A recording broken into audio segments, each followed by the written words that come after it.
Bonjour à tous et bienvenue à ce webinaire. Donc on va commencer dans quelques minutes. En attendant, je vous présente juste rapidement la plateforme.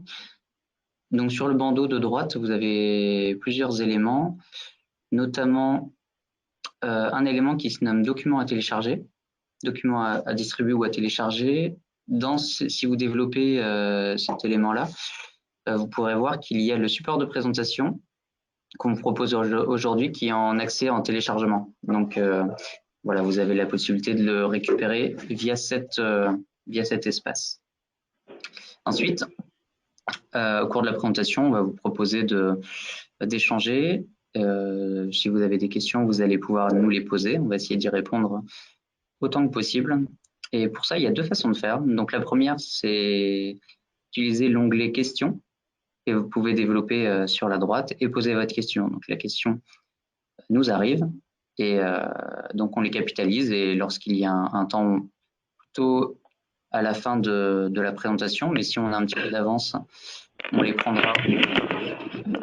Vous aurez la possibilité on aura la possibilité de vous répondre. Deuxième façon d'interagir, c'est de lever la main comme une personne a pu le faire. Lorsque vous levez la main, on est averti qu'une personne souhaite intervenir oralement. Dans ces cas-là, vous avez la possibilité d'ouvrir votre micro par vous-même lorsque je vous le propose, et ensuite on entendra votre question oralement. Donc voilà les possibilités d'échanger. Donc on attend tranquillement que les dernières personnes nous rejoignent et puis ensuite on démarre. À noter qu'aujourd'hui c'est la journée nationale de l'audition et c'est pour ça qu'on me propose aujourd'hui un thème sur le bruit au travail. Le webinaire il a été construit en collaboration avec plusieurs services de santé au travail, les services de santé qui sont membres du réseau Présence Auvergne-Rhône-Alpes. Et donc, c'est via ce réseau qu'on vous propose ce webinaire aujourd'hui. Si jamais vous avez des difficultés pour nous entendre, si le son ne fonctionne pas, je vous propose de quitter et de vous reconnecter de nouveau, notamment via Chrome. Avec le navigateur Chrome, ça fonctionne mieux. Également Firefox. Donc, vous verrez si ça fonctionne mieux. Dans tous les cas, vous aurez accès à un replay qui vous sera envoyé, le lien vous sera envoyé normalement demain. Bien. Je vous propose de démarrer. Alors,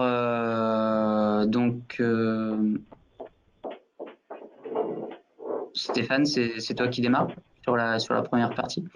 Donc, juste pour les derniers arrivés, pour être un peu plus synthétique que tout à l'heure, vous avez un onglet questions sur la droite où vous pouvez partager vos questions. On va d'y répondre au fur et à mesure du webinaire. Si on a un petit peu d'avance, si on est un petit peu court, ce sera plutôt vers la fin. Et vous avez aussi la possibilité de cliquer sur lever la main pour intervenir oralement. Et il y a un élément qui est document à distribuer où vous avez la possibilité de télécharger le support. Je ne me suis pas présenté, donc moi je suis Damien Jarvez, ergonome au service de santé au travail de Grenoble, Alpes Santé Travail. Donc Stéphane, je te propose de démarrer en te présentant. Bonjour à tous. Donc nous allons passer une partie de la matinée ensemble pour traiter donc du risque bruit au travail et en particulier donc des solutions de réduction du cela. Nous allons déployer plusieurs exemples dans différents domaines professionnels. Alors, excusez-moi, je vais demander à ceux qui pourraient avoir un micro ouvert de pouvoir le couper, histoire qu'on puisse tous converser correctement. Je vous remercie. Donc, je suis donc Stéphane Avix, ingénieur prévention au sein du service de santé au travail de l'Allier, et je serai accompagné donc ce matin de mes collègues Cécile Beignette-Recourt, ingénieur prévention pour le CSTO Yonah dans le 1, Guillaume Deschaux, métrologue IPRP pour la IST 43, et Naïma Kadour-Djebar, conseillère en prévention santé-travail. Bonjour. Donc, notre sommaire va donc décliner les différentes parties que l'on va vous aborder aujourd'hui. À l'issue d'une introduction qui permettra de refaire un petit topo sur ce qu'est le risque bruit en replaçant ses effets sur la santé, le cadre réglementaire et un repositionnement de ce risque au niveau des principes généraux de prévention. Nous aborderons donc le cœur du webinaire au travers des techniques collectives de réduction du bruit dans les domaines de la logistique présenté par Naïma, le domaine de l'industrie présenté par Guillaume, l'open space et le chantier présenté par moi-même et les crèches présentées par Guillaume. Ensuite, on vous fera un petit topo sur les protections individuelles contre le bruit et notamment tout ce qui est dispositif de protection active. Et enfin, nous essaierons de vous décrire les différentes étapes pour mener une démarche de prévention et notamment comment les services de santé au travail peuvent vous accompagner sur ce sujet au cours de ces différentes étapes. Je vais maintenant donner la parole à Cécile pour démarrer l'introduction. Merci Stéphane.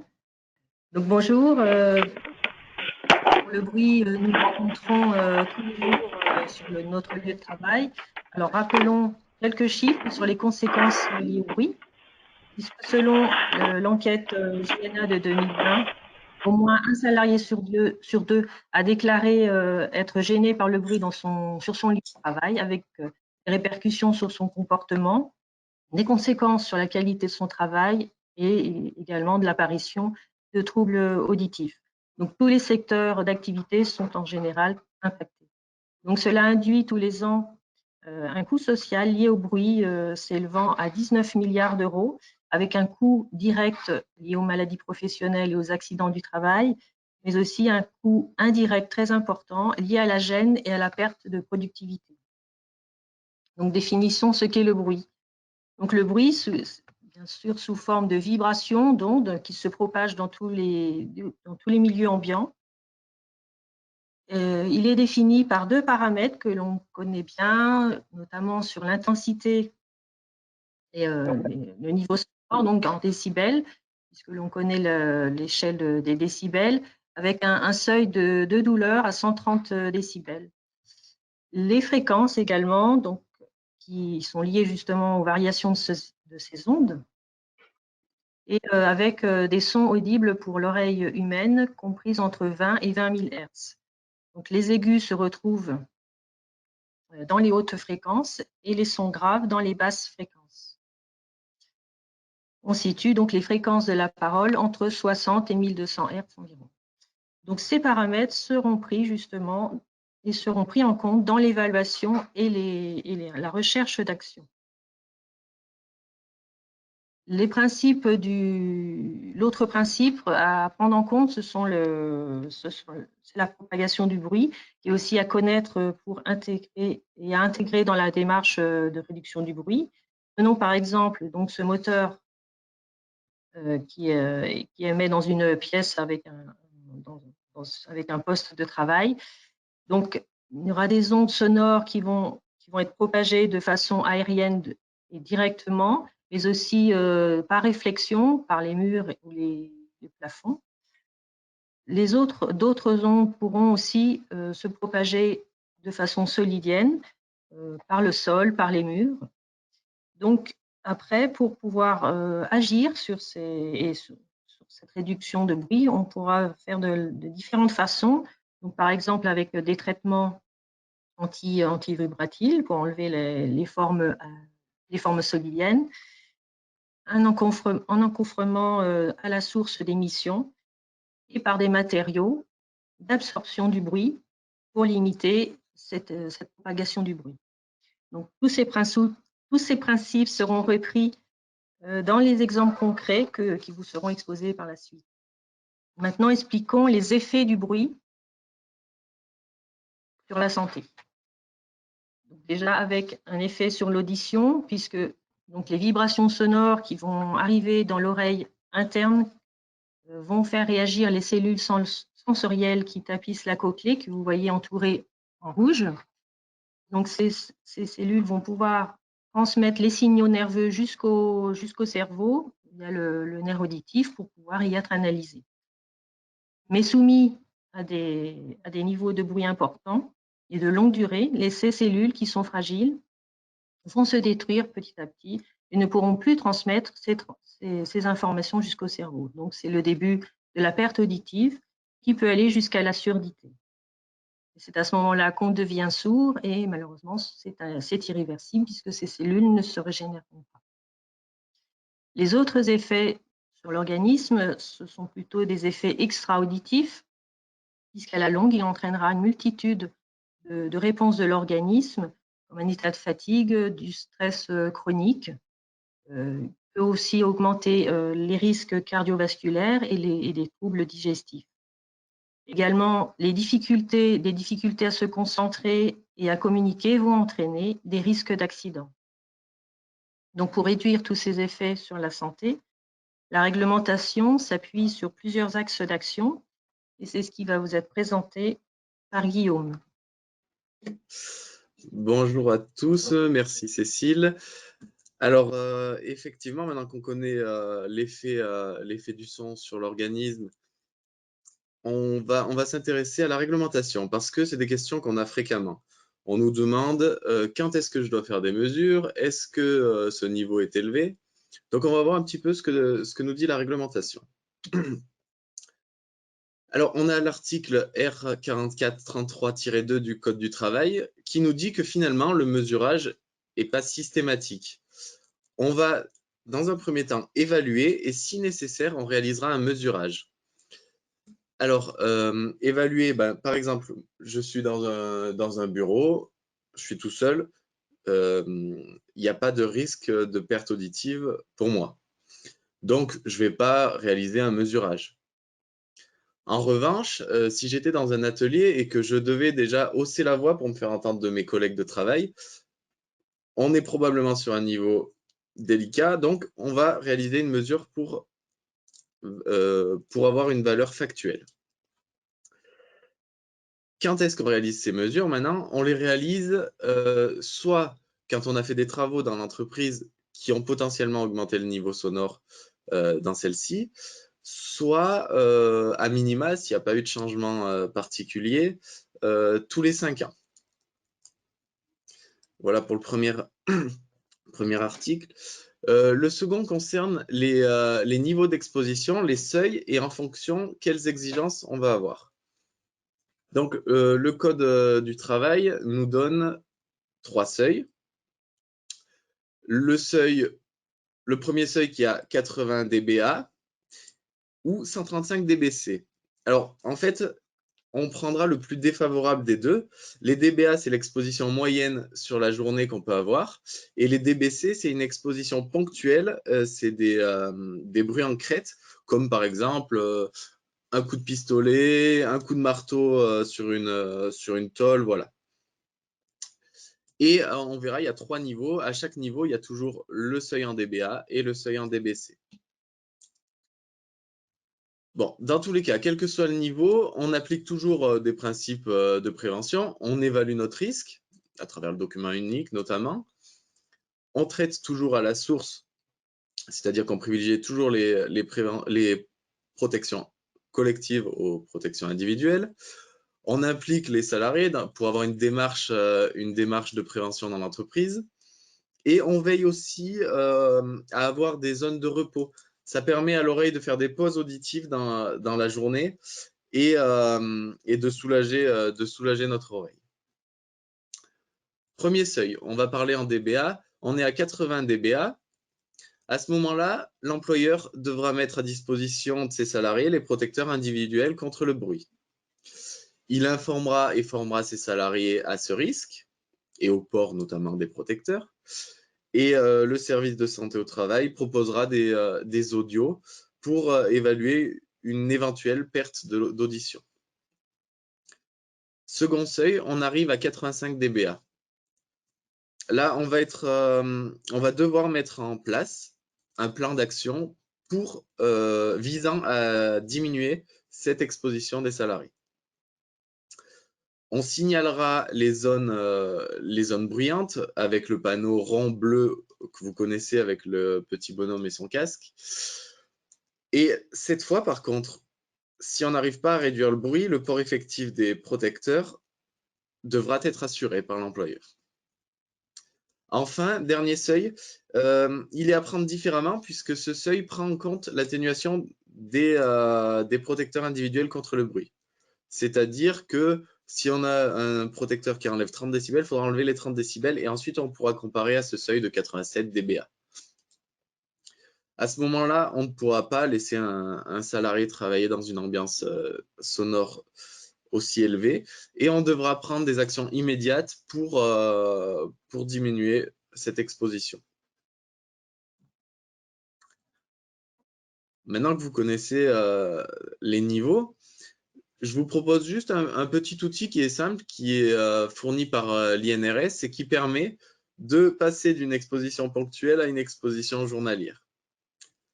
On voit par exemple, je vous laisse essayer de trouver la réponse. On a une tronçonneuse à 110 dBA. Donc, combien de temps je vais pouvoir la prendre avant d'atteindre le seuil orange qu'on a vu tout à l'heure et le seuil rouge, donc 80 puis 85 dBA. Alors, on le voit en direct, 110 décibels. On pourra utiliser la tronçonneuse qu'une minute et on sera dans le seuil orange. Si on l'utilise plus de 5 minutes, on sera déjà dans le seuil rouge. C'est-à-dire qu'on aura assimilé notre dose journalière qu'on peut recevoir en 1 minute pour le seuil orange et 5 minutes pour le seuil de 85 rouge. Donc ça, c'était les deux parties réglementaires intéressantes. Maintenant, on va regarder une troisième partie réglementaire qui est les principes généraux de prévention. Alors, les principes généraux de prévention, je ne l'ai plus en tête, mais je vais vous le dire, c'est l'article L4121-2 qui nous donne une démarche de hiérarchisation de nos actions de prévention. Comment faire de la prévention? On va les citer. Tout d'abord, on va éviter les risques. Ensuite, on évaluera les risques qu'on ne peut pas éviter, par exemple dans le document unique. On combat les risques à la source. On adapte le travail à l'homme et pas l'inverse. On tient compte de l'état d'évolution de la technique. On remplace ce qui est dangereux par ce qui l'est moins. On planifiera les actions de prévention. On prendra des mesures de prévention collective, c'est bien cité, avant les mesures de prévention individuelle. Et en dernier recours, on dira au salarié de ne pas se faire mal, c'est-à-dire qu'on le sensibilisera et on lui donnera les instructions appropriées. Vous comprendrez qu'on attaquera par les premiers principes pour finir par les derniers. Ce que je vous propose, c'est que maintenant, on les voit à travers des exemples concrets, c'est ce qui va nous parler.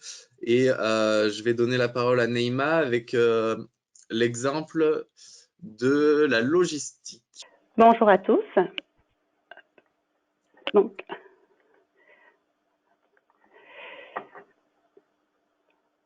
j'espère que vous voyez mon écran. Oui, c'est bon, on le voit. Tu peux mettre en plein écran.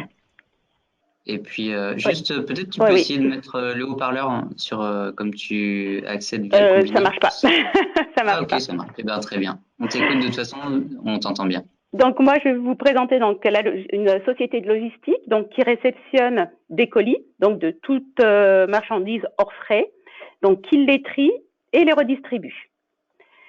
Donc, c'est une société, donc, sur les 39 salariés, 36 salariés ont eu au moins une audiométrie tout au long donc, de sa carrière. Sur les 16 salariés, sur les 39, 16 salariés ont eu des audiométries perturbées, donc c'est-à-dire avec des baisses au niveau des fréquences aiguës. Et il y a eu également des plaintes donc des salariés. Donc, dans un premier temps, nous avons fait un relevé donc des données des audiométries réalisées donc par le médecin et l'infirmière lors des visites médicaux, des entretiens médicaux. Puis ensuite, nous avons analysé leurs documents uniques. Une visite de l'entreprise a été nécessaire pour effectuer la mise à jour de la fiche d'entreprise et également faire des mesures d'ambiance indicatives à l'aide de l'IDP, donc l'indicateur de bruit. Donc, suite à cette visite, en réunion pluridisciplinaire, nous avons décidé de faire une observation de l'activité et une dosimétrie individuelle du bruit sur les différents postes donc, de l'entrepôt. Donc, toutes ces mesures donc, de dosimétrie ont été reportées sur ce tableau de synthèse. À gauche, nous avons par ordre chronologie des dosimétries sur ce côté gauche, et en haut, les valeurs réglementaires que Guillaume vous a déjà donc démontrées. Donc, on s'aperçoit que toutes les valeurs avoisinent ou sont supérieures aux valeurs réglementaires et que ce sont les salariés travaillant de nuit qui effectuent le chargement et le déchargement qui sont le plus impactés avec 90,3 décibels A. Donc, suite à l'étude menée, donc nous avons pu déterminer que le bruit est généré par la chute de colis qui arrive très souvent.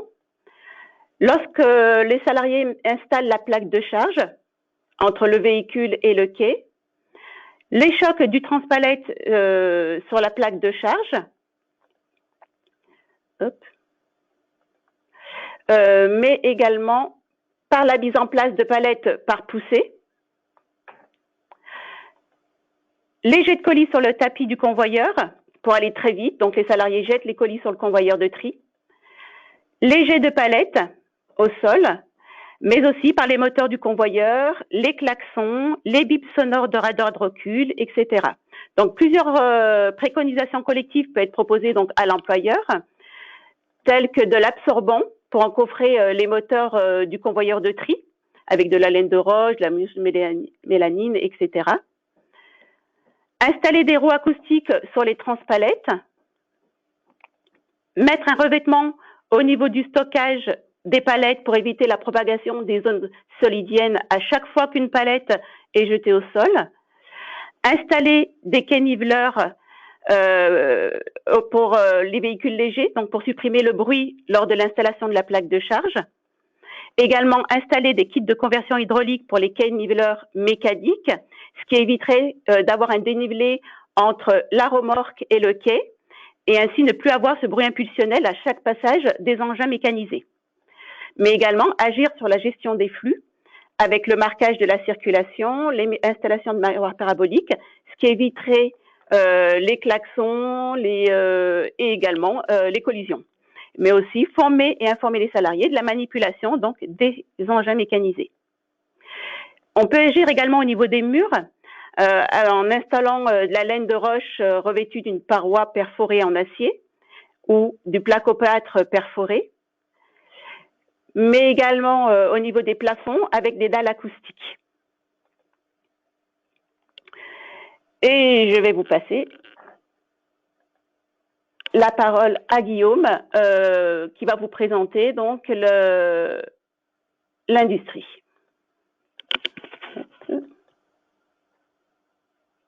Merci Naïma. J'en prie. C'est parti. Alors, du coup, j'espère que, parce que j'ai vu que dans les remarques, il y avait un écho, j'espère que c'est réglé. Pour la partie industrie, on va voir trois petits exemples qui sont concrets, qui nous permettent de mettre en évidence des modes d'action sur les machines. Premier exemple qui concerne le traitement d'une scie à plot.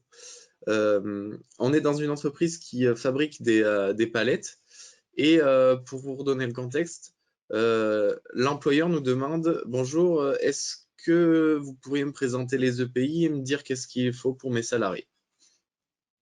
Donc, pas de souci, on lui présente les différents types d'EPI, avantages, inconvénients. On réalise une dosimétrie pour connaître le niveau d'exposition de ses salariés. Et on pense toujours à nos principes généraux de prévention. On se dit, je vais essayer de faire de la prévention primaire dans cette entreprise et de proposer des solutions à la source. Donc, on fait le tour de l'entreprise avec l'employeur et ça nous a permis de cibler que 2 machines étaient particulièrement bruyantes, dont une qui est la scie à plot qui découpe les plots pour fabriquer la palette. Ce que je vous propose, c'est de vous faire participer.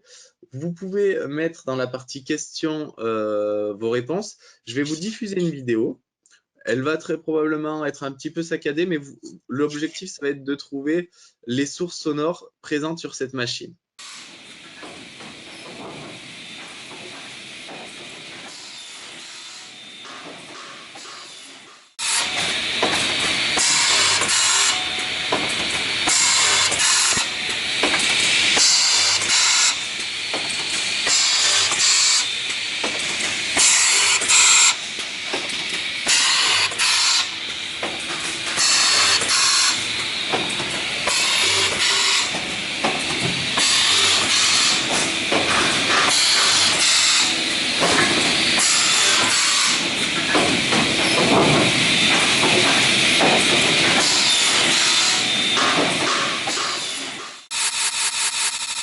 Alors, du coup, on n'a pas de son, lame de scie, moteur, les plots qui tombent dans le réceptacle,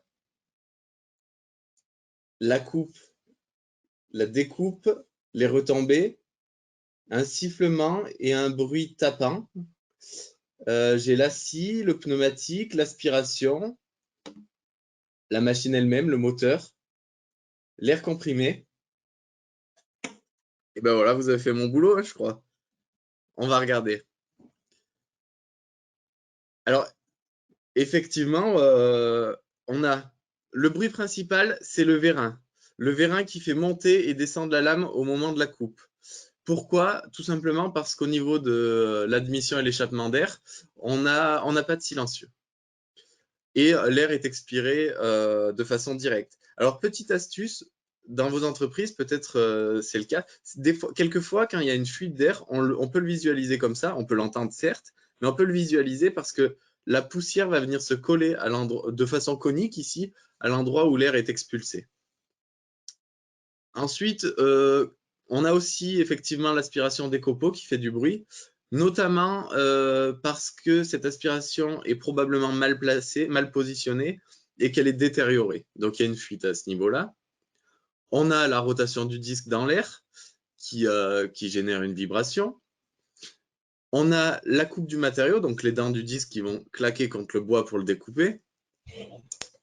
On a un bruit régulier qui est l'avancement des 3 chevrons de l'épaisseur d'un plot. On a également la chute des plots dans la caisse. En source de bruit qu'on n'a pas entendu mais qui peut être présente, on voit sur la photo ici qu'on a une soufflette. Donc maintenant, on va voir qu'est-ce qu'on peut faire pour agir. Je reviens à mon exemple, je suis avec mon employeur et le responsable de l'atelier. On prend l'indicateur de bruit, on visualise qu'on a des niveaux de crête à 118 dBc et un bruit ambiant autour de la machine à 94 dBA. À ce moment-là, on se dit on va essayer d'agir déjà sur ce phénomène. Et puis pour faire visualiser à l'employeur la solution et le convaincre, on va aller dans le stock, on regarde, il y a des raccords, des flexibles, une caisse, des blouses. On assemble tout ça et ça nous crée un caisson d'absorption. Ça permet de mettre en évidence l'efficacité de la solution. C'est bien évidemment une solution temporaire, juste pour la démonstration. Et cela nous a permis de gagner 13 dBc et de réduire de 5 dBA le bruit ambiant autour de la machine. Ça aurait pu passer bien évidemment par la mise en place de silencieuses, qui est une solution plus simple.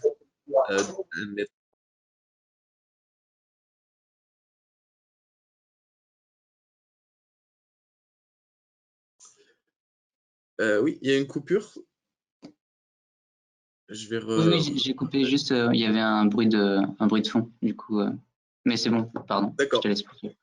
Il est lié à mon installation, non? Non, c'est bon, c'est bon. A priori, c'est résolu. Je vais vous repartager le PowerPoint.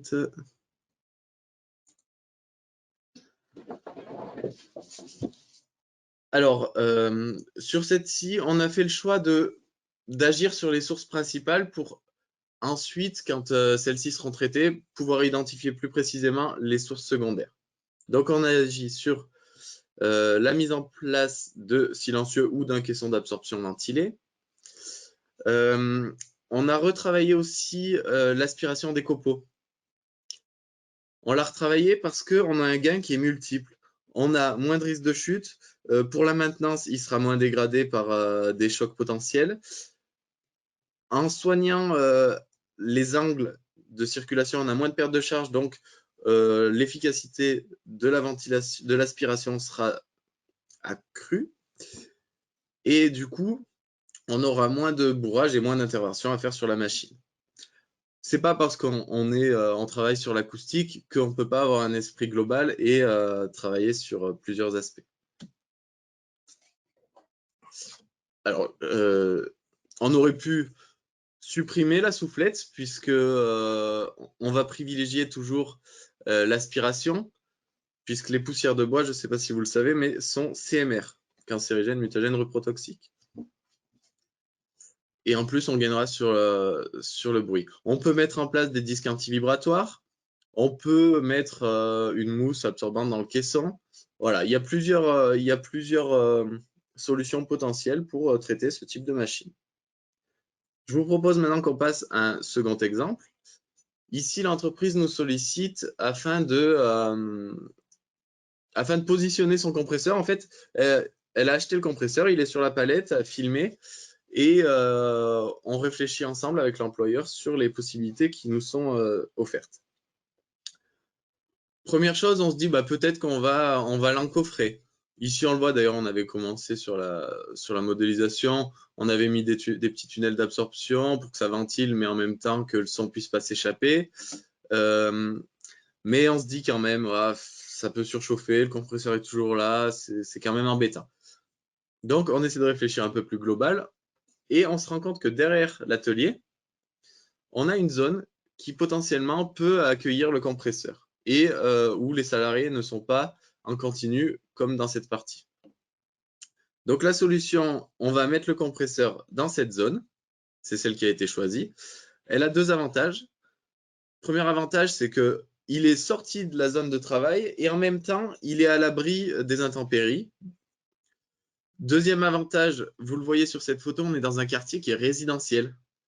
Du coup, on ne peut pas mettre un compresseur à l'extérieur pour les gênes de voisinage.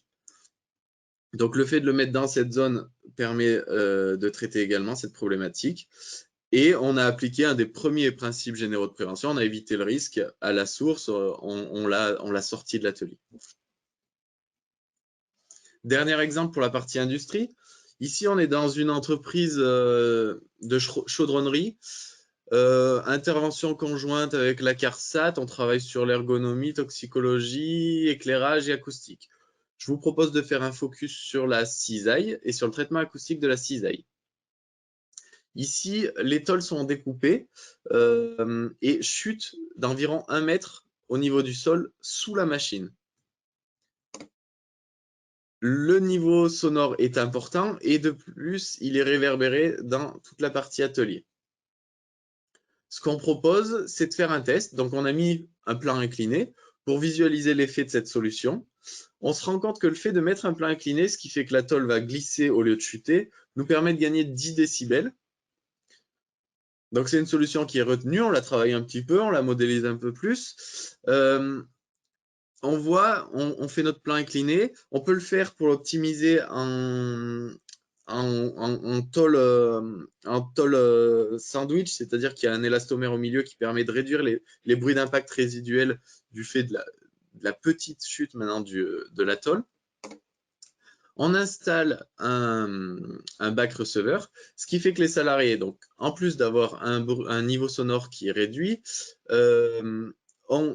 n'ont plus à aller sous la machine pour aller récupérer les chutes et peuvent les réceptionner directement dans ce bac qui pourra être, pourquoi pas, manutentionné avec des engins spécifiques. De plus, on ajoute une petite texture caoutchouc au fond du bac pour éviter encore les bruits d'impact.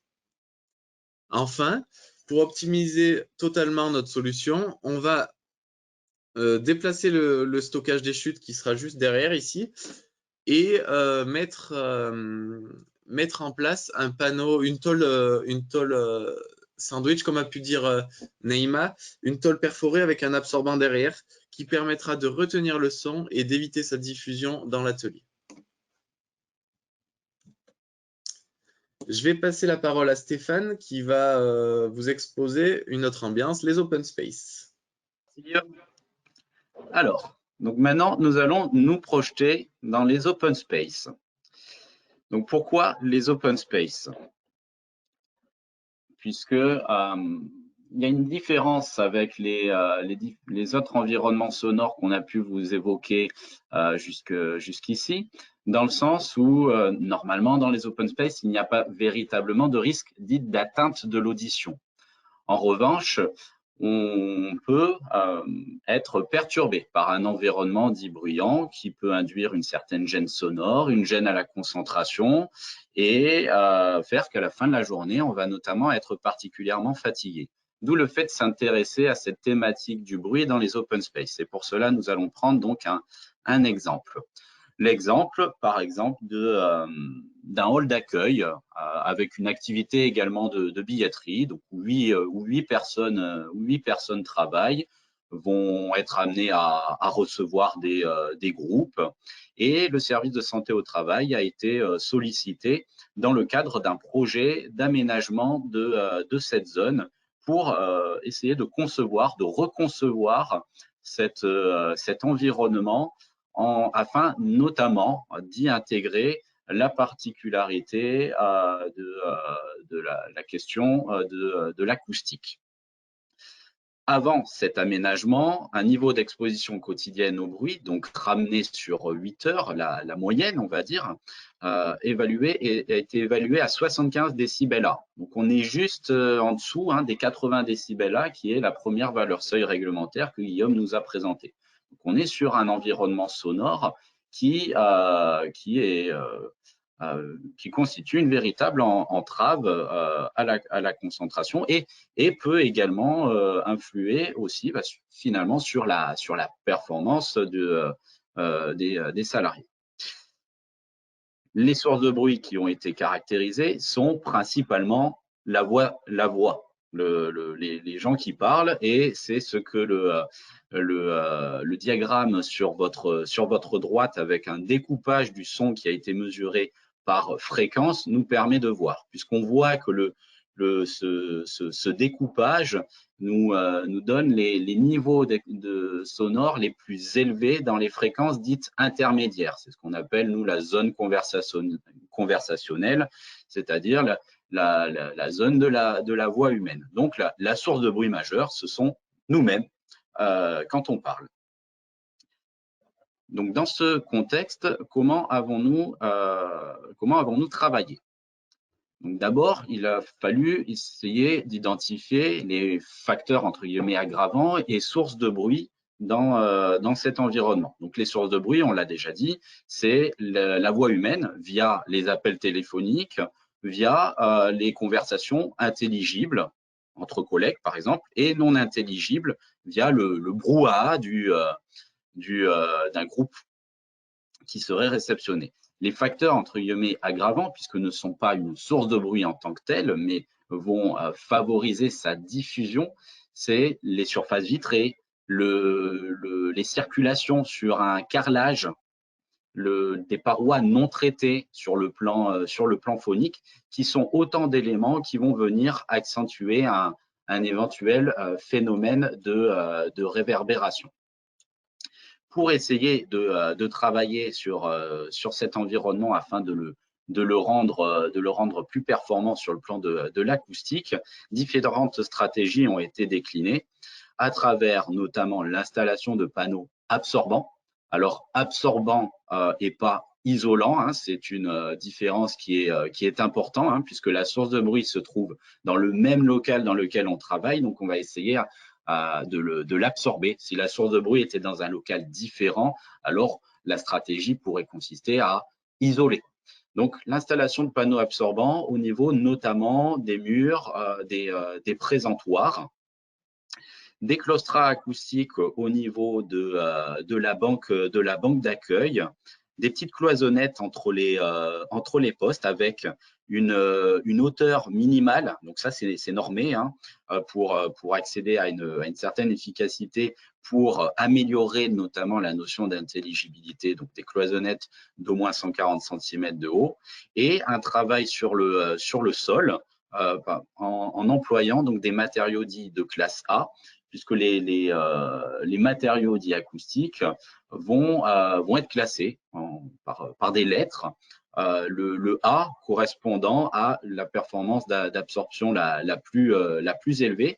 Donc, si vous entreprenez un projet de mise en place de dispositifs d'absorption, que ce soit au niveau des différentes surfaces que vous pouvez avoir, il est intéressant de s'intéresser au coefficient d'absorption des matériaux et ou à la classe.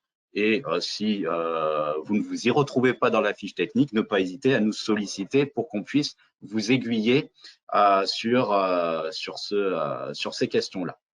Donc, si on reprend,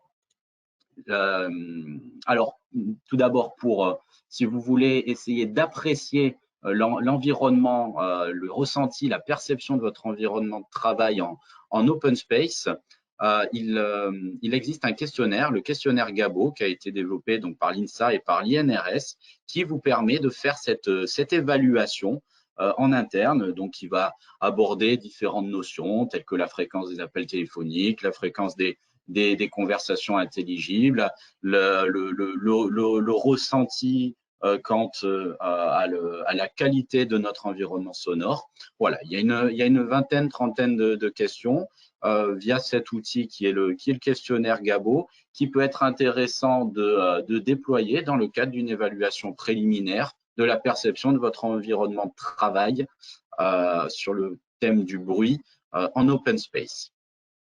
Donc, si maintenant on reprend les principales stratégies d'amélioration qui peuvent être mises en place dans le cadre du traitement acoustique d'un open space, donc il y a tout ce qui est travaux sur le plafond, des panneaux acoustiques muraux ou mobiles, en essayant d'opter au maximum pour des matériaux acoustiques dits de classe A ou avec ce qu'on appelle un coefficient d'absorption qui est supérieur à 0,9. C'est une valeur qui va de 0 à 1 et plus on est proche de 1, mieux c'est.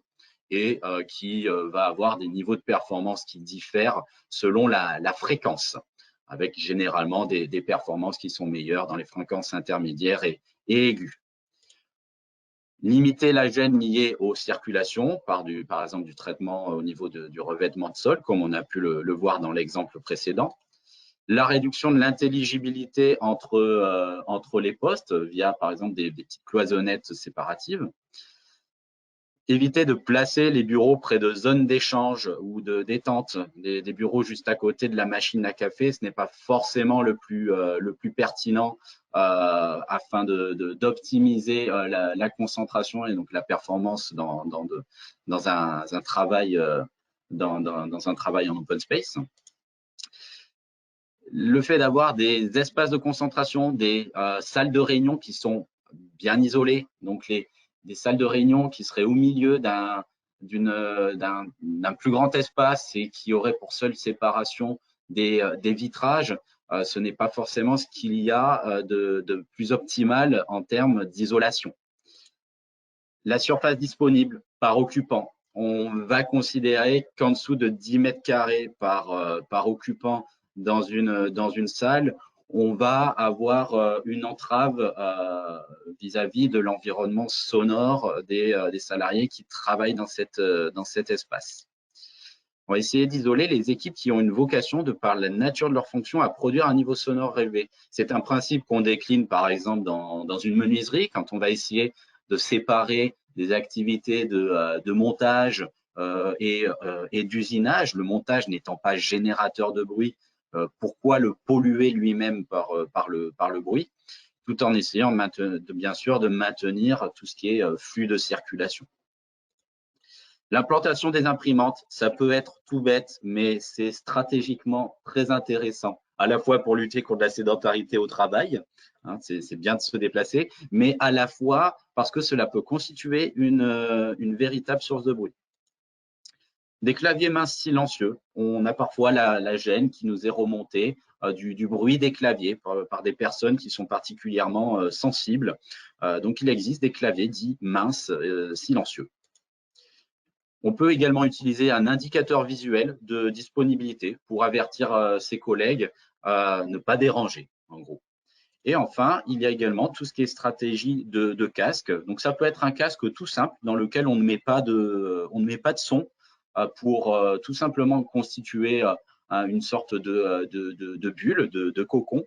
Il y a également des casques dits actifs, sélectifs, spécifiques pour les open space, qui permettent de à la fois converser au téléphone, converser avec un interlocuteur que l'on a directement en face de nous, mais qui par contre va faire un tri avec l'environnement sonore le brouhaha bruyant qui est autour de nous. Donc ça, c'est des dispositifs qui existent et bien évidemment, vous pouvez contacter vos interlocuteurs de services de santé au travail pour vous accompagner sur ce type de thématique. Je vais maintenant donner la parole à Guillaume pour que l'on bascule dans le domaine des crèches. Hop. Merci Stéphane. Je vais vous partager mon écran. Hop. Allez, on change d'ambiance. On passe maintenant dans les crèches. Alors, les crèches, pourquoi cet exemple? Cet exemple est intéressant parce qu'en fait, il va nous pousser à faire de la prévention primaire. Pourquoi? Alors, parce qu'on a des niveaux d'exposition qui sont variables, hein. Ça va sur nos mesures de 75 à 85 dBA. Ici, par exemple, on était à 82, on doit rajouter les incertitudes, on passe à 85,5. Donc, on est sur un seuil élevé. La source de bruit, elle est difficile à traiter. On ne peut pas bâillonner les enfants. On va essayer de chercher des solutions collectives.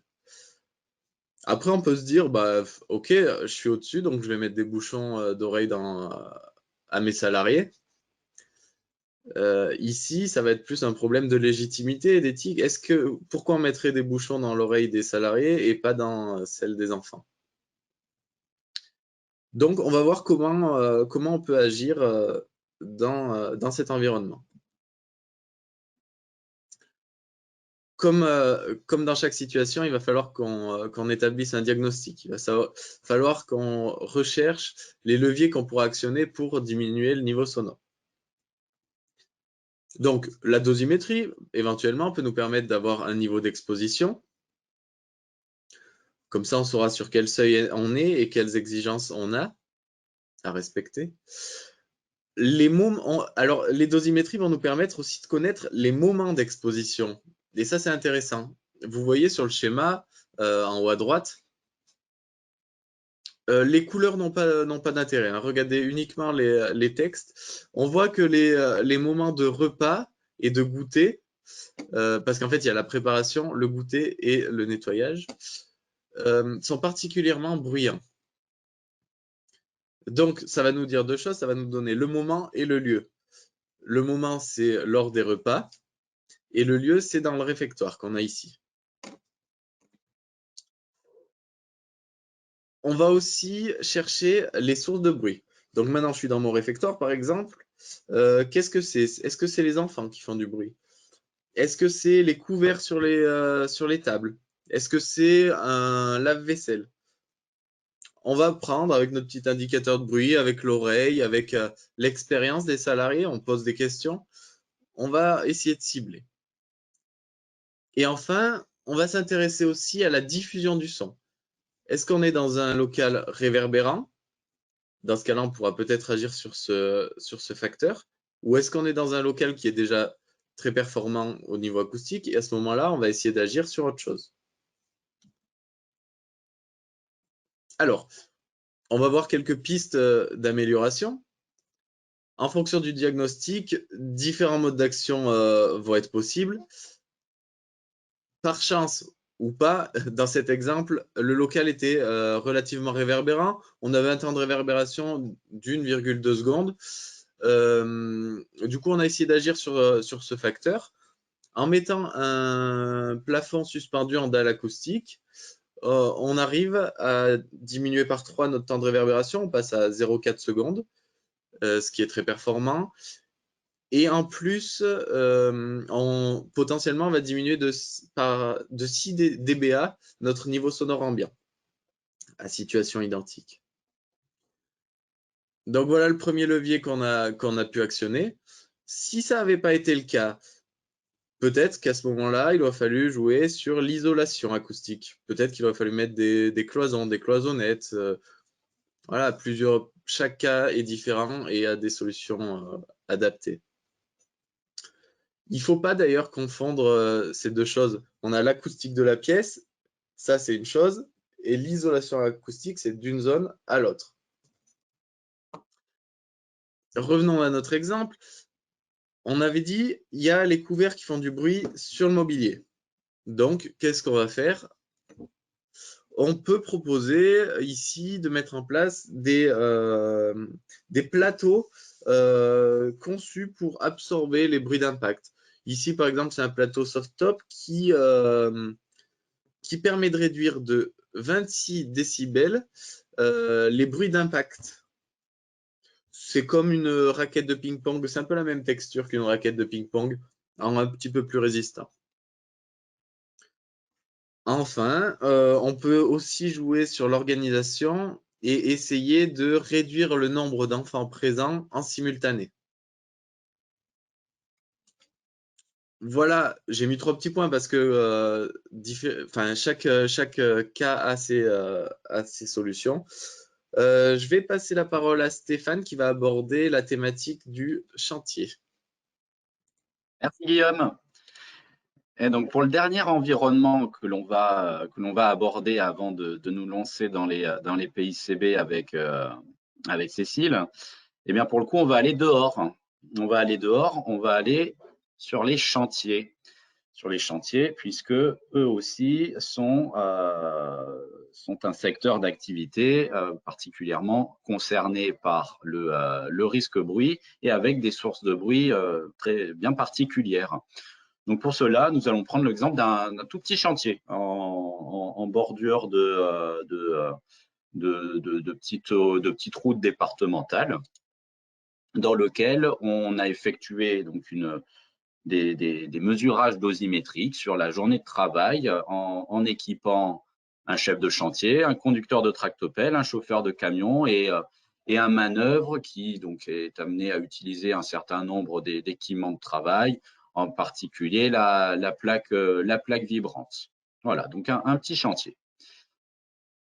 Sur ces dosimétries, on a pu obtenir également le découpage en fréquences. Et on voit que le relevé en fréquence, il est complètement différent de ce qu'on a pu obtenir par exemple sur les open space précédemment, à savoir que le bruit est beaucoup plus prononcé ce coup-ci dans le domaine des fréquences plutôt graves. Il s'avère que c'est assez caractéristique et ça a permis de mettre en évidence l'influence assez importante, notamment du moteur des engins. Donc notamment tractopelle et pelle et camion. Les autres sources de bruit identifiées, c'est tout ce qui est alarme ou bip de recul, qui sont généralement dans des domaines un petit peu intermédiaires ou aigus.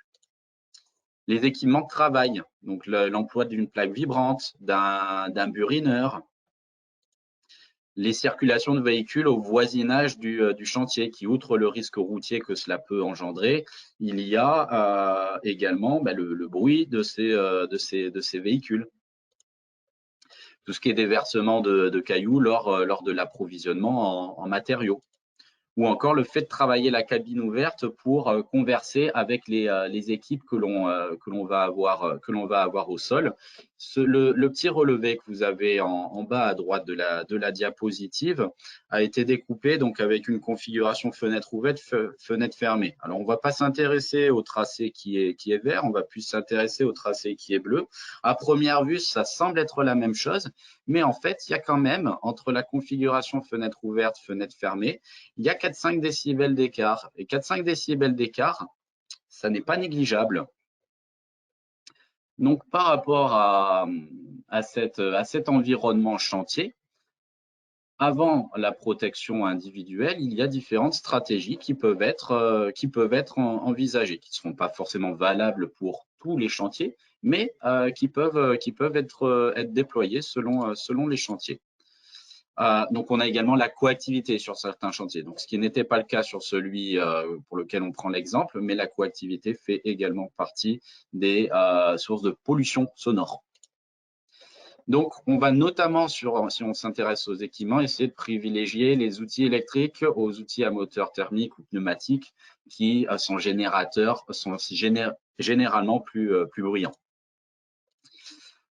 Le fait d'introduire le critère bruit dans le cahier des charges lors d'un renouvellement de matériel chaque matériel va avoir une fiche technique et sur cette fiche technique, il va y avoir une donnée en décibels. Généralement, c'est des décibels dits linéaires, donc qui ne font pas de lien avec l'exposition dans un environnement de travail, mais qui par contre est plutôt intéressant pour comparer deux équipements de travail et pour opter donc pour celui qui serait le moins bruyant, à condition que tous les autres paramètres correspondent, bien sûr.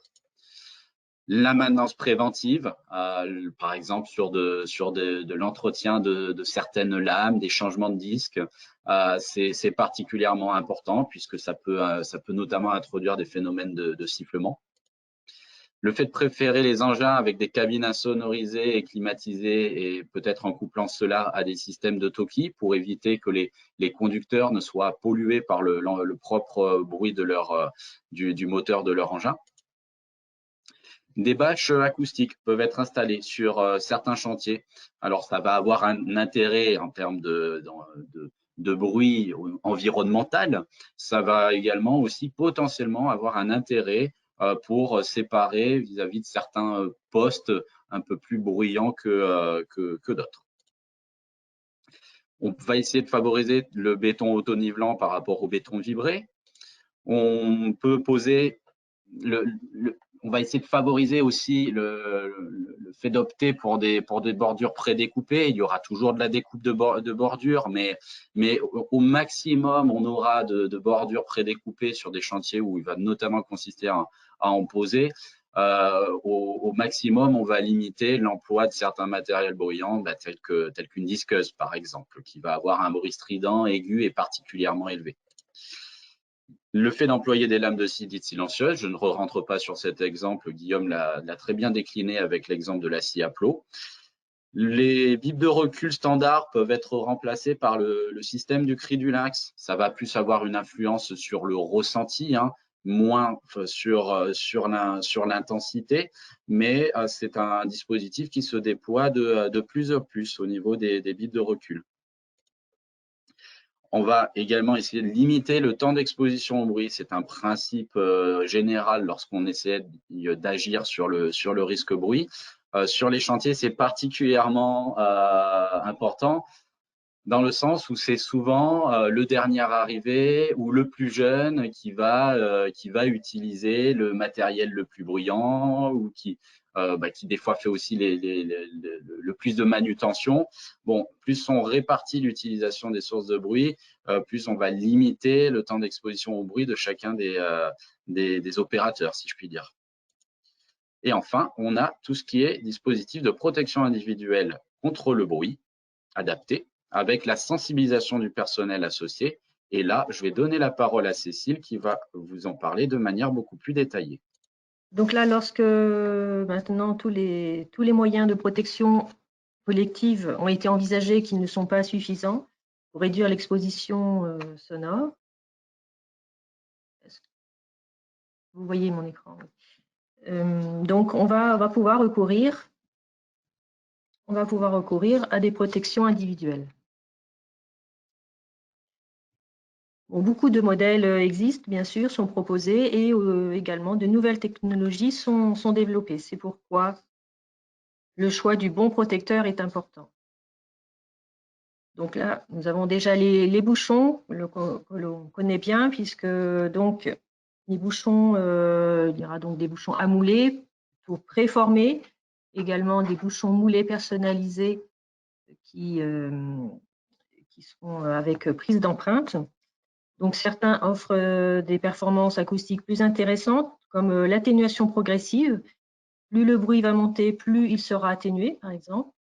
Et l'autre performance, ça va être la filtration des fréquences nocives pour laisser passer les fréquences de la parole.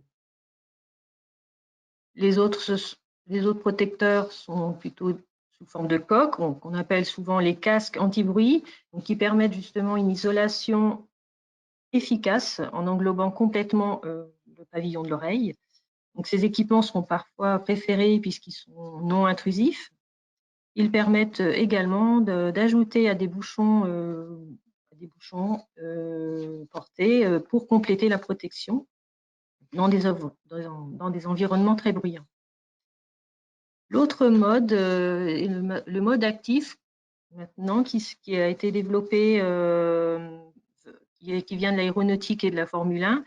Donc, le principe étant que le bruit ambiant, le bruit ambiant est capté, traité par un circuit électronique pour créer un contre-bruit qui va justement permettre d'atténuer le bruit rentrant dans l'oreille. Donc, avec modulation de la performance d'atténuation, c'est ce qui est intéressant. L'autre intérêt, ça va être d'avoir, s'il y a besoin donc de communiquer au téléphone, et c'est souvent envisagé dans des milieux où le niveau était très élevé au niveau bruit pour justement éviter tout retrait du casque. Il est également efficace pour atténuer en particulier les basses fréquences, comme les moteurs ou les silencieux. Donc, beaucoup de choix et donc quelques conseils pour trouver une bonne protection. Donc, d'abord, en termes d'efficacité, on va prendre l'indice d'atténuation SNR qui est indiqué sur la notice d'utilisation du fabricant de l'équipement. Donc, pour estimer justement le niveau de bruit effectif sous protection, on va soustraire cet indice SNR au niveau ambiant pour vérifier que la valeur limite maxi des 87 décibels tolérée n'est pas dépassée. On devra aussi faire attention à ne pas choisir des protections qui fournissent un affaiblissement trop excessif, puisque là, en étant surprotégé, ça posera des difficultés en termes de communication et de perception des signaux d'avertissement. Et donc là, les porteurs de ces bouchons ou protecteurs pourront se sentir gênés, incommodés et même isolés de l'environnement extérieur, et cela va les conduire à retirer la protection. Donc, choisir des protections confortables, puisque donc, si une protection est mal portée, mal installée, mal entretenue, on estime qu'il y a une décote qui peut être appliquée sur son efficacité, comme par exemple pour un bouchon jetable qui est mal porté, on a jusqu'à 10 décibels de décote à appliquer sur son efficacité. Porter ces protections en permanence dans le bruit, puisque vous voyez que sur le schéma, même retirer ces protections, même une demi-heure sur sa journée de 8 heures dans un milieu embruyant, va donc réduire de moitié son niveau d'atténuation et du coup son efficacité sur sa journée. Dernier point, c'est de ne pas négliger la sensibilisation des salariés pour qu'ils comprennent l'intérêt de la protection auditive et apprennent à bien les positionner. Et le but, c'est vraiment d'intégrer ce port des protections dans la culture d'entreprise.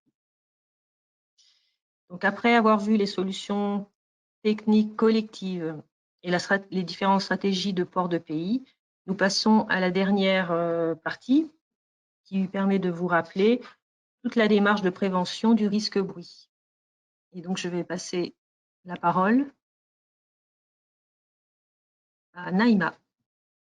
Alors juste, j'ai une question qui m'est parvenue parmi les quelques questions. Je vous propose de vous la partager. Je m'interroge sur la compatibilité des EPI avec les personnes souffrant déjà de troubles auditifs et ou qui sont appareillées. Donc, quel élément de réponse pour tout?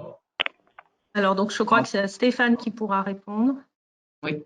Par rapport à cette question, donc sur l'accompagnement des collaborateurs qui peuvent être sourds et malentendants, bon, déjà il y a l'organisme Urapeda qui est partenaire de la GFIP pour Rhône-Alpes-Auvergne pour l'accompagnement de ces publics qui va notamment participer à l'analyse et à l'optimisation de l'environnement de travail, qui va pouvoir mettre en place des formations pour ses collaborateurs, par exemple sur l'optimisation de la lecture labiale, sur le perfectionnement de la langue des signes, la formation des équipes pour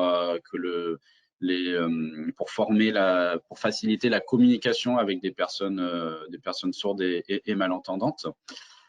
Et également, puisqu'on vient d'évoquer tout ce qui est protection individuelle, il y a bien évidemment la solution des casques actifs qui peut être déployé pour ce type de public, si je puis dire, avec des casques dont la forme va réduire les sensations de gêne, notamment de frottement avec une prothèse auditive, hein, si on a une prothèse qui est assez extérieure, avec des fonctions equalizer qui vont permettre de réduire les interférences. Et donc au final, un niveau sonore maximal qui est borné, qui est délimité, qui va permettre d'être protégé de son environnement sonore tout en entendant les bruits utiles conversés et en ayant la prothèse auditive. Voilà pour cette question. Ne pas hésiter à demander des précisions si j'ai pu ne pas être clair. Bien, merci. Alors, la dernière partie donc, va être présentée par Naïma. Elle sera plutôt courte. Elle concerne la démarche de prévention. Je vous propose que Naïma vous la présente. Et ensuite, on prendra les questions qui arrivent. N'hésitez pas à en formuler. Donc, on en a quelques-unes qui nous sont arrivées. On vous propose de les prendre juste après. Et Naïma, je te propose. Merci. Donc là, on va vous présenter donc la démarche de prévention. Donc tous ces exemples qu'on vous a montrés s'inscrivent donc dans cette démarche de prévention. Donc avec l'aide donc des services de santé au travail, hein, comme Guillaume vous a présenté déjà cet article, je ne vais pas vous le détailler. Donc simplement accentuer sur le concours du service de santé au travail sur l'aide à l'évaluation des niveaux donc de bruit. Donc, la stratégie d'évaluation synthétique commence déjà par une première étape, identifier donc les populations susceptibles d'être exposées, donc sans oublier personne, c'est-à-dire par exemple même si une personne qui vient des bureaux traverse l'atelier, même une fois par jour, voire une fois par semaine, bien l'inclure donc dans les personnes à identifier. Situer les opérateurs donc dans les zones de travail, par exemple l'accueil, les quais, l'atelier, etc. Repérer également les sources de bruit et ou les actions bruyantes et les qualifier, et la constatation donc du médecin du travail d'atteinte auditive avec les anomalies par le biais donc des audiométries. Donc deuxième étape, c'est d'estimer le bruit. Donc avant même de faire des mesures, parce qu'il n'y a pas forcément de faire des mesures. Déjà il y a une absence de risque lorsqu'on peut communiquer normalement avec une personne qui est située à 0,5 mètres. Il y a une absence également certaine d'exposition lorsqu'on peut communiquer aisément à voix normale entre collègues situés à 1 mètre et s'il y a une absence d'événements acoustiques intenses. Par contre, il y a un risque certain lorsqu'on doit crier et avoir beaucoup de difficultés à faire comprendre avec une personne qui est à moins de 1 mètre. Et il y a un risque incertain lorsqu'on doit crier ou avoir beaucoup de difficultés à se faire comprendre par une personne située donc à moins de 2 mètres. Donc, lorsque nous avons un risque incertain, donc c'est à ce moment-là qu'il y a peut-être nécessité de mesurer l'exposition, donc à l'aide de différentes mesures. Et là, je vais laisser la parole donc à Stéphane. C'est bon, Stéphane? C'est tout bon. Alors, donc, une fois que ces mesurages ont été réalisés, on va s'intéresser aux sources de bruit qu'on va chercher à repérer. On a pu le décliner au travers des différents exemples. Donc, on a pu voir que dans ce bilan des sources de bruit, ça peut être des machines présumées bruyantes ou un outil ou des pièces, hein, des chutes de pièces. Ça peut être des procédés de travail qui sont particulièrement bruyants, qui vont employer des systèmes à air comprimé, par exemple. Ça peut être tout ce qui est machine annexe. Guillaume l'a très bien détaillé, par exemple, pour tout ce qui est compresseur, mais tout ce qui est système dans lesquels on a des circulations d'air, telles que des hottes, vont également être des machines annexes, donc qui ne servent pas, entre guillemets, à la production directe, mais qui peuvent contribuer à la pollution de l'environnement sonore. peut y avoir des anomalies, d'où l'intérêt d'avoir une maintenance préventive lorsqu'on va aborder cette thématique-là, donc de l'usure, ou encore le fait qu'il puisse y avoir des capots, des caractérisations ouvertes, qui sera intéressant de rechercher pourquoi ils sont ouverts. Les engins, on l'a déjà évoqué, la voie humaine. Donc, on fait le bilan des sources de bruit. On fait le bilan des sources de bruit, on fait le bilan du bâtiment. Donc, on s'intéresse à la performance du bâtiment et notamment la manière dont il va diffuser. Pour cela, une petite mesure toute simple peut être réalisée avec un simple sonomètre en fonction de la réduction du son dans un environnement fermé à chaque fois qu'on va doubler la distance. Donc, à 1 mètre, à 2 mètres, à 4 mètres, à 8 mètres, et etc. L'inventaire des matériaux et des parois. Donc, on se met à regarder au plafond, on regarde les murs, parce que ça fait partie du champ du correctif potentiel.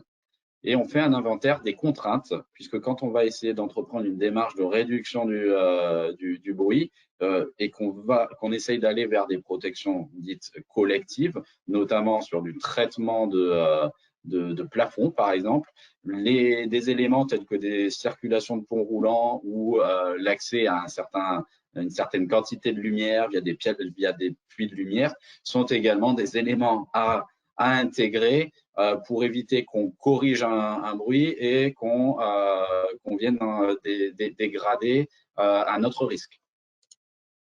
Donc, une fois que ce recensement, que ce bilan des sources de bruit et du bâtiment a pu être réalisé, ça permet d'imaginer pour chaque contexte individuel l'ensemble des solutions pertinentes qui peut être judicieux d'envisager suite à l'évaluation du risque bruit de manière quantitative, avec des actions qui vont se décliner sur l'homme en essayant de l'éloigner des sources de bruit via des stratégies d'organisation du travail, les dispositifs de protection individuelle, on l'a déjà évoqué, tout ce qui est correction acoustique, écran acoustique, donc la correction acoustique au niveau des parois, au niveau du sol, au niveau du plafond. En travaillant sur les sources, par exemple par de l'encofrement, par de la caractérisation de l'habillage par des matériaux dits absorbants. Guillaume en a évoqué un certain nombre dans l'industrie. Les moyens actifs qui vont permettre d'agir directement à la source, par exemple en jouant sur les procédés de fabrication. Il est vrai que pour certains modes, une automatisation ou un asservissement vont permettre indirectement donc de jouer sur le bruit à la source. La maintenance, l'achat de machines qui sont plus silencieuses ou insonorisées. Donc, on joue là aussi sur ces sources de bruit. Et ce qui va également orienter le choix de ces solutions, bien évidemment le critère économique, les résultats acoustiques attendus et le nombre de personnes concernées, les conséquences potentiellement indirectes sur l'activité, comme j'ai pu vous l'évoquer précédemment avec l'exemple du pont roulant, et la rapidité de mise en place. Et maintenant, Naïma va conclure avec la synthèse de notre présentation de la matinée. Donc, pour conclure tout ce qu'on vous a présenté, donc sur la démarche, donc bien agir en amont. Donc, il est préférable donc de prévoir des actions de réduction du bruit dès la conception, avant même que le problème apparaisse, en cas de nouveaux locaux, de réaménagement, de travaux, etc. Le repérage et l'évaluation des risques donc, permettra à l'employeur d'établir son document unique d'évaluation des risques professionnels et ce document permettra également à l'employeur d'élaborer son plan d'action.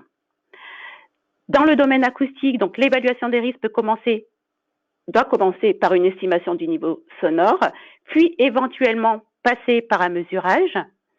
À partir donc des constats et d'analyses consignés dans le plan d'action, les solutions collectives les plus efficaces sont les préventions donc collectives. Elles doivent être mises en priorité et en dernier recours, les solutions individuelles. Le suivi et les mises à jour donc, des actions permettent de comprendre si les mesures correctives mises en place sont adaptées ou pas, ou faire des réajustements. Le SSTI les SSTI peuvent vous accompagner donc à chaque étape donc de cette démarche au travers d'entretiens individuels avec le médecin du travail ou l'infirmière, les audiométries, traçabilité des expositions, etc.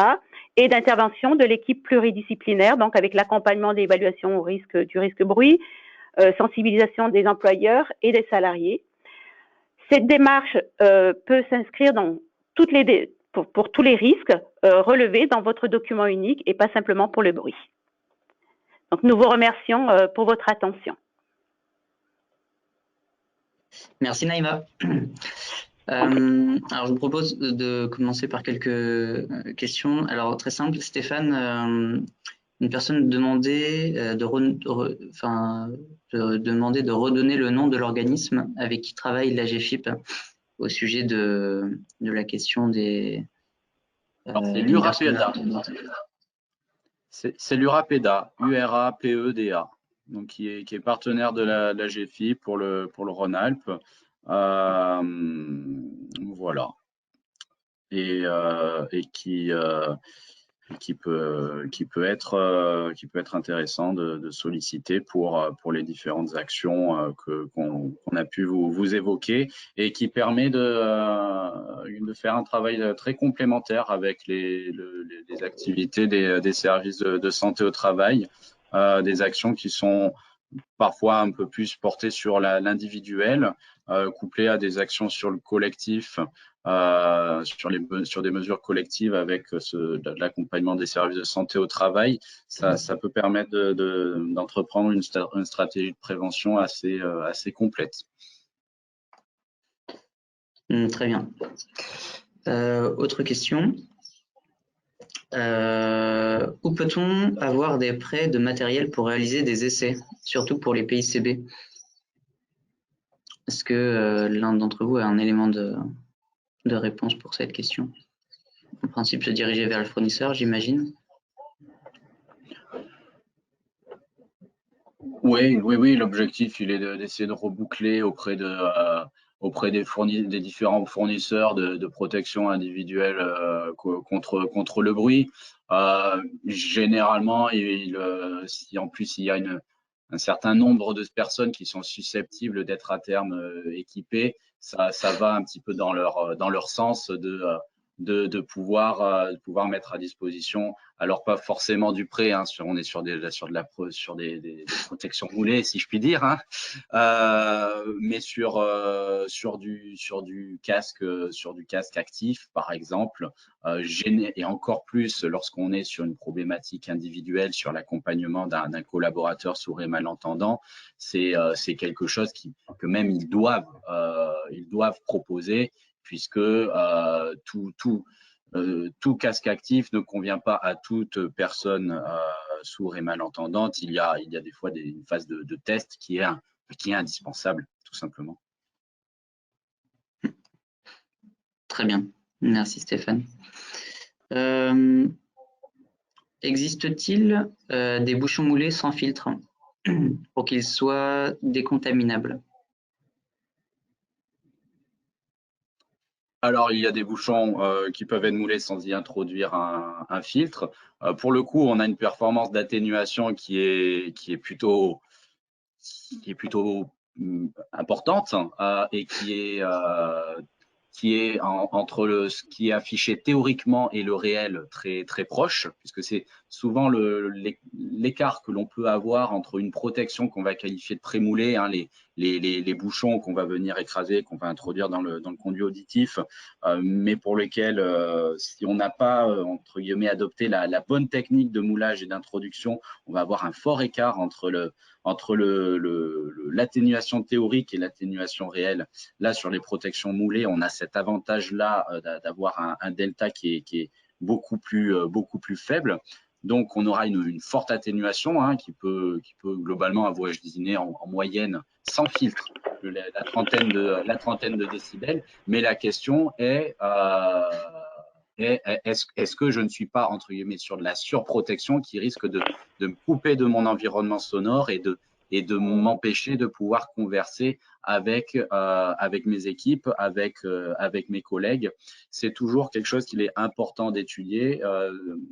notamment lorsque vous mettez en place une protection moulée, un bon professionnel en protection moulée doit s'intéresser notamment à l'activité que les collaborateurs font à leur poste pour affiner un choix de filtre si on opte pour un filtre. Pour le nettoyage, sinon le fait qu'il n'y en ait pas, c'est vrai que c'est pas mal. Est-ce qu'on n'est pas forcément est-ce qu'on n'arrive pas forcément dans de la surprotection? C'est à voir en fonction de l'environnement sonore, hein, tout simplement. Merci Stéphane. Je voulais juste rajouter peut-être. Oui, bien sûr. Juste rajouter, pardon, sur les bouchons. Alors, il y a aussi des bouchons non prémoulés en fait. Enfin, non, on ne fait pas avec les empreintes, la prise d'empreinte, mais qui ont déjà un dispositif qui permet d'atténuer progressivement en fonction du niveau sonore, justement pour pouvoir atténuer un peu mieux sans passer par des bouchons moulés avec prise d'empreinte. Donc maintenant, il y a quand même beaucoup de dispositifs. J'en avais montré un qui sur les diapos. Alors apparemment, il y a eu un petit problème de partage d'écran, je crois, et je suis désolée. Donc vous retrouverez tous les éléments sur le support. Joint. Merci. Merci Cécile. Alors n'hésitez pas à lever la main si vous voulez poser une question oralement. Et entre-temps, alors il y a Madame Dogan justement qui a levé la main. Donc je vais ouvrir votre micro. En tout cas, je vous permets d'ouvrir votre micro et vous pouvez l'ouvrir désormais et on entendra votre question. Merci beaucoup. Je suis vraiment désolée. En fait, je n'ai pas la main pour faire des commentaires à l'écrit. Je n'ai pas trouvé la solution. D'accord. C'est pour ça que mais on vous écoute. Je peux faire oralement. On a effectué des mesures de bruit en 2019 suite à une demande express de l'inspection. Vous m'entendez? Moi, j'entends pas très bien. Tout au début, on vous entendait bien. Là, ça a l'air d'être mieux. Voilà, là, c'est mieux. Ok. On vous écoute. On a effectué donc une mesure du bruit en 2019 suite à demande à mise en demeure de l'inspection du travail. Donc, on l'a effectué par un organisme externe, sachant qu'auparavant, la médecine du travail était intervenue et avait déjà procédé à une mesure de bruit. L'inspection du travail nous a dit que l'audiométrie effectuée par la médecine du travail n'était pas suffisante car elle ne répondait pas aux obligations légales. Et d'après tous vos exemples, et notamment vos interventions dans diverses entreprises, j'ai l'impression qu'effectivement, les audiométries de la médecine du travail suffisent à répondre aux obligations légales. Du coup, je suis un petit peu perdue parce que si on doit les faire tous les 5 ans, d'après vos précaux, il n'y a pas de souci. Enfin, oui, c'est très bien, mais c'est vrai que faire appel à un organisme extérieur pour une PME, une petite PME, ça a un certain coût, et c'est vrai qu'au bout d'un moment, ça va vite être compliqué en fait d'appliquer ces règles.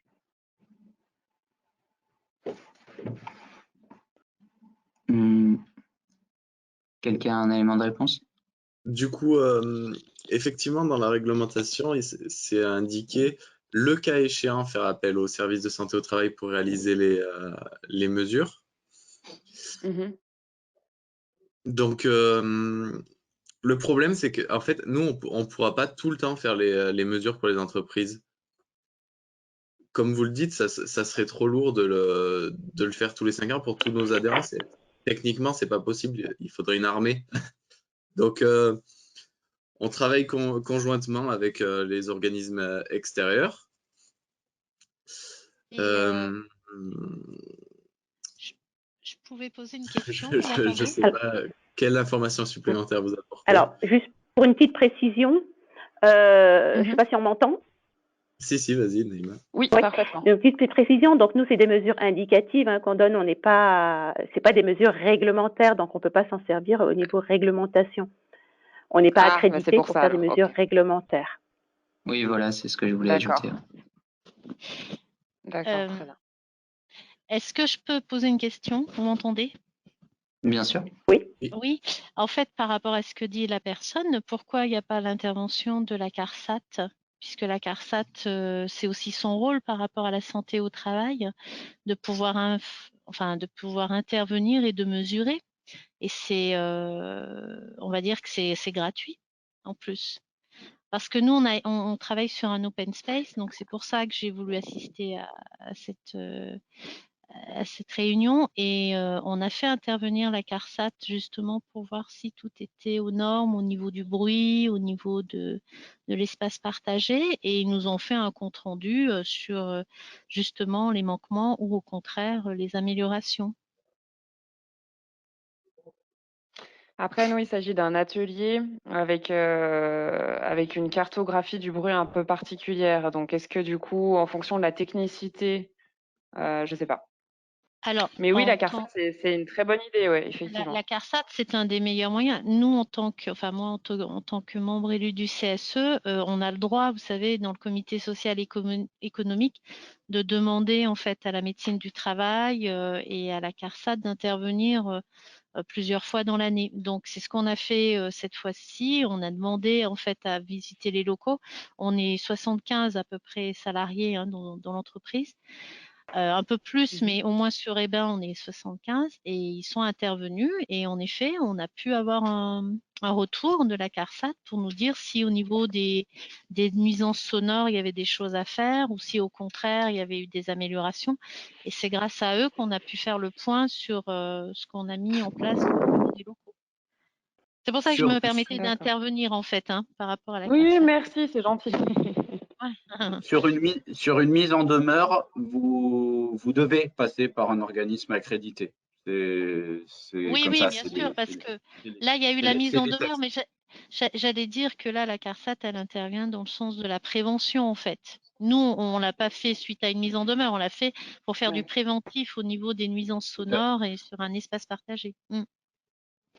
Mais à venir, dans le cadre de la prévention, et non, on met de côté cette mise en demeure, étant donné que la mesure de toute façon a été effectuée, je peux faire intervenir la CARSAT éventuellement tous les 5 ans pour cette mesure de prévention? Ah bah complètement. Et en fait, je ne sais pas combien vous êtes de salariés, mais si vous avez des On est moins de CSE ou 50. des membres élus, donc vous avez peut-être un comité social économique. Tout à fait. Un CSE. Donc c'est le CSE qui doit les solliciter. Vous passez par eux pour essayer de faire une intervention. Voilà, c'était juste une apartaine, mais voilà. Merci beaucoup. Je vous en prie.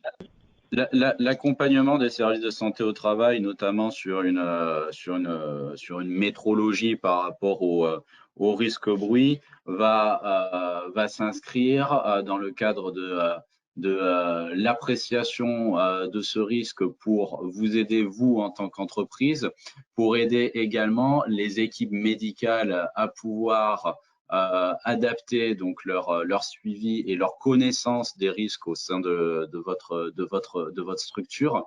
C'est-à-dire qu'un mesurage, nous n'avons pas pour vocation à nous substituer à un organisme accrédité. Le mesurage, il doit répondre à un véritable besoin en santé au travail. Donc, c'est pour ça qu'il fait toujours l'objet d'une discussion. Si, par exemple, vous contactez directement votre service pour demander l'aide sur le mesurage, ça c'est tout à fait possible, mais il y aura toujours auparavant un rebouclage avec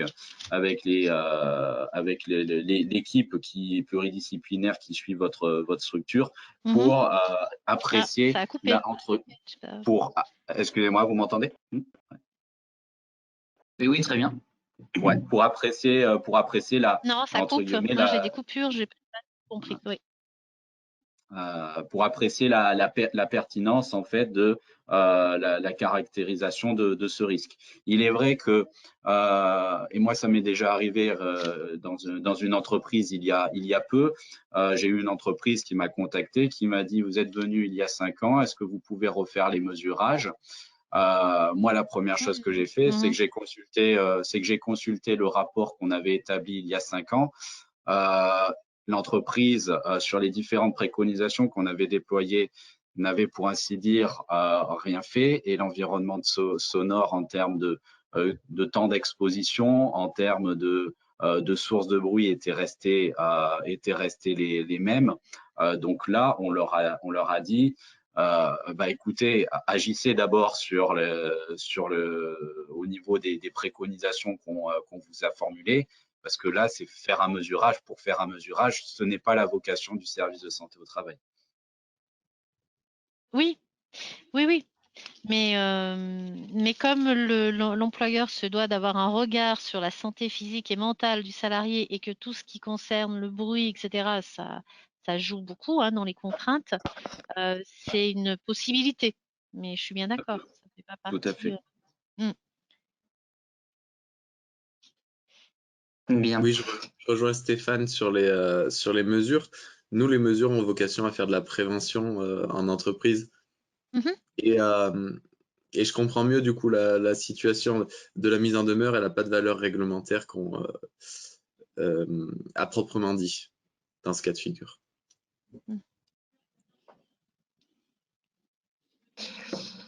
Merci. Alors, on avait une autre question qui nous a été posée littéralement. Est-ce qu'il existe des systèmes de cloisons en tôle perforée amovibles qui soient efficaces? Est-ce que Guillaume, tu as un élément de réponse à ce sujet-là, ou quelqu'un d'autre d'ailleurs? Oui. Alors oui et non. La cloison peut être efficace. Il faut aussi prendre en compte l'environnement dans lequel elle est positionnée. C'est-à-dire que si on pose une cloison acoustique mais que le son rebondit sur un plafond métallique par exemple, on n'aura pas d'effet. Donc oui, ça existe, des cloisons efficaces, mais il faut voir la situation de façon globale. Moi, j'avais une Très bien. question à poser. Je sais pas, vous m'entendez? C'est bon? Oui. En étant sur un espace partagé, donc on a quand même des cloisons. En fait, il y a beaucoup de choses qui ont été mises en place. On a juste un problème au niveau des machines comme l'imprimante, la machine à café, etc. Est-ce que ce sont des outils qui doivent être isolés automatiquement ou comment ça se passe? Parce que justement, c'est plus là où on a un souci. Au niveau des voies, il y a des choses qui ont été mises en place, par exemple, au niveau du plafond, on a des dalles acoustiques, enfin, au niveau du sol, on a aussi de la moquette, donc il y a quand même des préconisations. Mais en revanche, avec la pandémie, on est obligé de fermer des portes, donc on a fait tout ce qui pouvait être mis en place au niveau de l'hygiène, mais par rapport au bruit, comme l'imprimante, comme la machine à café, comme vous avez parlé, je crois, au niveau du son, que la voix, c'était ce qui pouvait poser problématique, mais en fait, nous, c'est plutôt l'environnement et non pas la voix. Comment on peut mettre en place? Par exemple, nous, quand vous avez fait comment dire, le schéma avec l'accueil, on se retrouve à l'accueil avec une machine à café.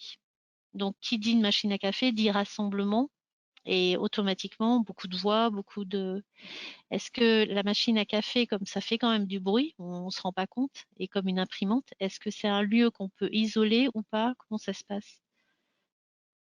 Alors, on ne supprime pas la machine à café, hein. On va Ouais, essayer on va essayer, même si c'est compliqué j'en en ce doute moment pas, hein, avec le critère pandémique c'est ça. de maintenir les espaces de convivialité. Donc, on va se projeter hors pandémie, hein.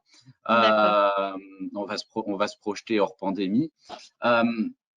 Le mieux, c'est véritablement de réussir à éloigner ces espaces de C'est ça, convivialité hein. des espaces de travail. Hein, Ouais. clairement, c'est la meilleure des stratégies et parfois c'est la moins coûteuse, si je puis dire. Oui. Il y a ensuite des solutions qui existent via des petites cabines insonorisées. Alors ça, c'est plus pour les imprimantes hein, que Mhm. ça va être particulièrement intéressant. Sur la machine à café, il y a toutes les circulations et les voies qui sont autour, alors que l'imprimante, c'est vraiment l'imprimante Oui, c'est ça. qui fait du bruit. C'est la machine. Euh, Mhm. c'est la machine. Si vous ne pouvez pas jouer sur l'éloignement, ensuite on est sur de la communication par rapport à un certain acte citoyen, si je puis dire, ou civil vis-à-vis de ses collègues qui travaillent à proximité. Il y a la solution, comme je vous l'évoquais, des casques, mais on est sur l'application du 8e principe général de prévention sur 9. Donc, c'est vrai que quand on peut jouer sur un principe qui est un peu plus en amont, on préfère. Hein. La protection individuelle, c'est bien, elle existe, elle est très performante dans le domaine du bruit. Il y en a de différentes gammes, mais ça reste le 8e principe général de prévention. Donc, avoir à porter des casques pour s'isoler du bruit dans un domaine de bureautique, c'est quand même un petit peu perturbant vu de l'extérieur. Ce serait véritablement l'éloignement, en effet, de rechercher un petit local qui s'y prêterait peut-être un petit peu mieux. C'est sûr. Et pour finir avec mes questions, le questionnaire Gabo, en fait, tout à l'heure, vous l'avez fait voir. Ce questionnaire, en fait, il a pour but de voir chaque individu, comment il se place au niveau du bruit. Ouais, c'est ça? Ouais, tout à fait. Alors, vous pouvez le télécharger gratuitement hein, sur le site de l'INRS. Ouais. Ça se présente sous une configuration Excel, donc c'est plutôt facilement manipulable, si je puis dire. Et c'est intéressant, je pense, à déployer sur l'ensemble d'une équipe, d'un open space, afin d'apprécier son ressenti quant à son environnement de travail et particulièrement son environnement sonore. Vont être notamment donc abordés tout ce qui est gêne lié à l'intensité de l'ambiance, la fréquence du bruit des machines, la fréquence des sonneries de téléphone, l'opinion quant à l'environnement idéal. Donc en effet, il y a un volet un petit peu subjectif hein, par rapport au ressenti des personnes. Donc il y a une douzaine de thématiques qui sont abordées. C'est pas une usine à gaz non plus, hein, puisque ça se fait assez rapidement et ça peut vous permettre de constituer une sorte de préévaluation de votre ambiance sonore sur ce milieu d'open space. D'accord. Ok. Merci. De rien. Merci. Alors, on a une question qui est arrivée. Juste entre-temps, pour les personnes qui se déconnectent, ici et là, merci de votre participation et n'hésitez pas à remplir en 30 secondes le petit questionnaire qui va vous être proposé lorsque vous allez vous déconnecter. Et sans plus attendre, la question qui a été formulée, c'est est-il possible de détailler davantage les solutions techniques collectives pour les crèches? Alors Guillaume, tu as présenté ce chapitre sur les crèches. Est-ce que tu as des éléments complémentaires? On avait fait un tour global, effectivement. Le tout, ça sera, en tout cas, pour répondre à cette personne, de bien faire une étude, un diagnostic de ces locaux, parce que, par exemple, peut-être que si vos locaux sont performants sur le plan de la réverbération, ça ne sera pas utile d'aller investir dans des baffles suspendus qui vous donneront certes une impression d'avoir traité acoustiquement vos locaux, mais il n'y aura pas de plus-value.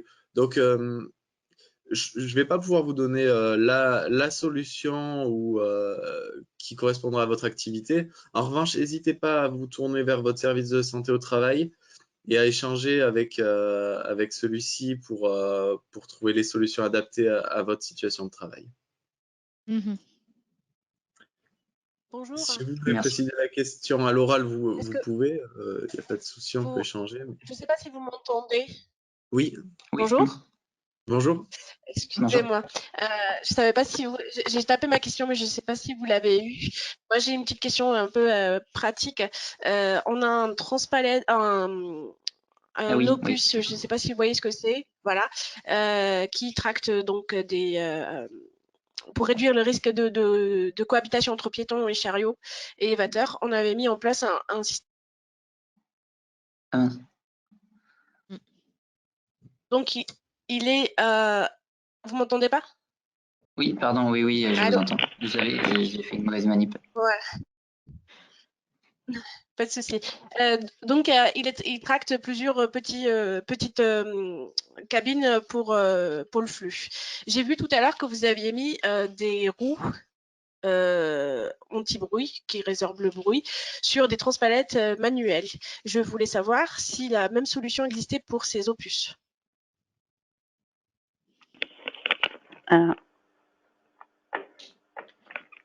Alors là, c'est vrai que j'ai pas regardé pour ce type d'engin. Moi, je l'ai préconisé, c'est vrai que pour les, je sais pas si on m'entend. Oui. Oui. Tout à fait. Oui, voilà, je l'ai préconisé, c'est vrai, pour les transpalettes manuelles ou même électriques, mais c'est vrai que pour ce type d'engin que vous précisez, je pourrais vous répondre plus tard, mais je n'ai pas fait de recherche à ce niveau-là.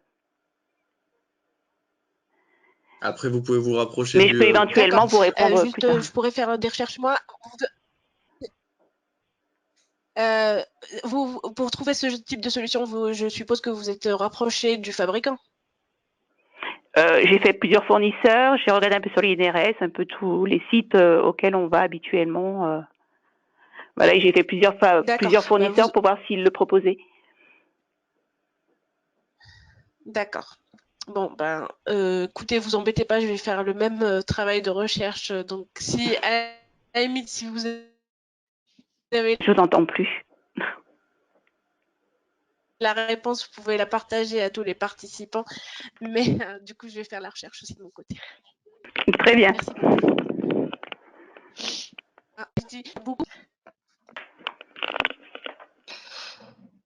Ça marche. Donc, merci Naïma. J'ai l'impression qu'on a répondu à l'essentiel des questions. Écoutez, voilà, il va être l'heure de conclure pour nous. On vous remercie beaucoup d'avoir participé à ce webinaire. On espère que vous allez pouvoir en tirer profit pour progresser sur ces questions-là dans votre entreprise. Merci aux présentateurs. Et puis, on vous donne rendez-vous pour un prochain webinaire sur un autre sujet. Le prochain sujet sera sur les RPS pour ce qui concerne les webinaires qui sont reliés par le réseau Présence Auvergne-Rhône-Alpes. Bonne fin de journée, puis bon après-midi. Écoutez, merci à vous. Merci à tous. Merci à vous. Merci. Au revoir. Au revoir. Merci. Merci. Au revoir. Au revoir. Merci, au revoir. Au revoir. Au revoir.